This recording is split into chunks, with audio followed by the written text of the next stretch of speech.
ద్వితీయోపదేశకాండము 6వ అధ్యాయము. నీవును నీ కుమారుడును నీ కుమారుని కుమారుడును నీ దేవుడైన యెహోవాకు భయపడి నేను నీకాజ్ఞాపించు ఆయన కట్టడలన్నీయు ఆజ్ఞలన్నీయు నీ జీవిత దినములన్నిటిను గైకొనుచు నీవు దీర్ఘాయుష్మంతుడు వగునట్లు మీరు స్వాధీనపరచుకొనుటకు ఏరు దాటి వెళ్ళుచున్న దేశమందు మీరు జరుపుకొనుటకు మీకు బోధింపవలెనని మీ దేవుడైన యెహోవా ఆజ్ఞాపించిన ధర్మమంతయు అనగా కట్టడలు విధులు ఇవే. కాబట్టి ఇశ్రాయేలు నీ పితరుల దేవుడైన యెహోవా నీతో చెప్పిన ప్రకారము పాలు తేనెలు ప్రవహించు దేశములో మేలు కలిగి బహుగా అభివృద్ధి నొందునట్లు నీవు వాటిని విని అనుసరించి నడుచుకొనవలెను. ఇశ్రాయేలు వినుము, మన దేవుడైన యెహోవా అద్వితీయుడగు యెహోవా. నీ పూర్ణ హృదయముతోనూ నీ పూర్ణాత్మతోనూ నీ పూర్ణ శక్తితోనూ నీ దేవుడైన యెహోవాను ప్రేమింపవలెను. నేడు నేను నీకాజ్ఞాపించు ఈ మాటలు నీ హృదయంలో ఉండవలెను. నీవు నీ కుమారులకు వాటిని అభ్యసింపచేసి నీ ఇంట కూర్చుండునప్పుడును త్రోవను నడుచునప్పుడును పండుకొనున్నప్పుడును లేచునప్పుడును వాటిని గూర్చి మాట్లాడవలెను. సూచనగా వాటిని నీ చేతికి కట్టుకొనవలెను.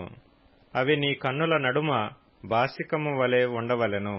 నీ ఇంటి ద్వార బంధముల మీదను నీ గవునుల మీదను వాటిని వ్రాయవలెను.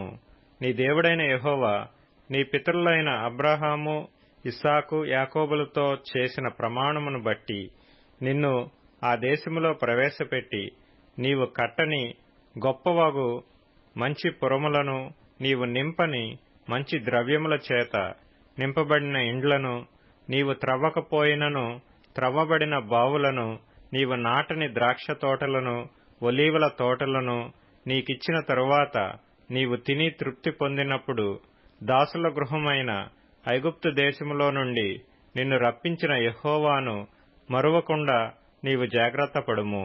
నీ దేవుడైన యెహోవాకు భయపడి ఆయనను సేవించి ఆయన పేరట ప్రమాణము చేయవలెను. మీరు ఇతర దేవతలను అనగా మీ చుట్టూనున్న జనముల దేవతలను సేవింపకూడదు. నీ మధ్యను నీ దేవుడైన యెహోవా రోషము గల దేవుడు గనుక నీ దేవుడైన యెహోవా కోపాగ్ని ఒకవేళ నీ మీద రగులుకొని దేశములో నుండకుండా నిన్ను నశింపజేయును. మీరు మస్సాలో మీ దేవుడైన యెహోవాను శోధించినట్లు ఆయనను శోధింపకూడదు. మీ దేవుడైన యెహోవా ఆజ్ఞలను అనగా ఆయన నీకు నియమించిన శాసనములను కట్టడలను జాగ్రత్తగా ఆచరింపవలెను. నీకు మేలు కలుగునట్లును నీ ఎదుటి నుండి నీ సమస్త శత్రువులను వెళ్లగొట్టెదనని యెహోవా చెప్పిన ప్రకారము నీ పితరులతో ప్రమాణము చేసిన ఆ మంచి దేశములో నీవు ప్రవేశించి దాని స్వాధీనపరుచుకొనున్నట్లును నీవు యెహోవా దృష్టికి యథార్థమైనదియు ఉత్తమమైనదియు చేయవలెను. ఇక మీదట నీ కుమారుడు మన దేవుడైన యెహోవా మీకాజ్ఞాపించిన శాసనములు కట్టడలు విధులు ఏవని నిన్ను అడుగునప్పుడు నీవు నీ కుమారునితో ఇట్లనుము, మనము ఐగుప్తులో ఫరోకు దాసులమై ఉండగా యెహోవా బాహుబలము చేత ఐగుప్తులో నుండి మనలను రప్పించెను. మరియు యెహోవా ఐగుప్తు మీదను ఫరో మీదను అతని ఇంటి వారందరి మీదను బాధకరమైన గొప్ప సూచక క్రియలను అద్భుతములను మన కన్నుల ఎదుట కనుపరిచి తాను మన పితరులతో ప్రమాణము చేసిన దేశమును మనకిచ్చి మనలను దానిలో ప్రవేశపెట్టుటకు అక్కడ నుండి మనలను రప్పించెను.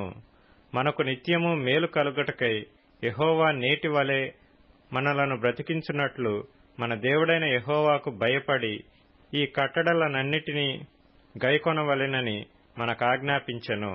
మన దేవుడైన యెహోవా మనకాజ్ఞాపించినట్లు ఆయన సన్నిధిని ఈ సమస్తమైన ఆజ్ఞలను అనుసరించి మనము నడుచుకున్నప్పుడు మనకు నీతి కలుగును.